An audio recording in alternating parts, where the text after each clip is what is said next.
ইরানের প্রতিরোধ, ইসরায়েলের আতঙ্ক, সবকিছুর পেছনে যেন একজন মানুষের নীরব মস্তিষ্ক। ইরান ইসরায়েল যুদ্ধে তেহরানের ছোড়া একের পর এক মিসাইলে যখন ধ্বংসযজ্ঞে পরিণত তেল আবিব, তখন বারবার একটা প্রশ্ন উঠে আসে, ইরান এত নিখুঁত ও পরাক্রমশালী মিসাইল কিভাবে বানালো?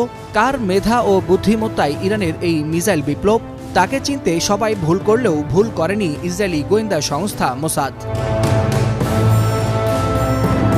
ইরান যখন একে একে সফল মিসাইল পরীক্ষা চালাতে থাকে, তখন ঘুম হারাম হয়ে যায় মধ্যপ্রাচ্যের একচ্ছত্র আধিপত্য বিস্তারকারী ইসরায়েলের। এরপর হন্য হয়ে খোঁজা শুরু করে কে এই মিসাইল বিপ্লবের কারিগর। তখন ইরানের ভিতর থেকে ইসরায়েলের গোয়েন্দা তথ্যে বারবার একটা নাম আসতে থাকে, আমির আলী হাজিজাদে। কে এই ব্যক্তি, কিভাবে তার হাতে বদলে যায় মধ্যপ্রাচ্যের শক্তির ভারসাম্য, কিভাবে তাকে মোসাদ খুঁজে পেল, এ নিয়ে বিস্তারিত থাকছে আজকের এই প্রতিবেদনে।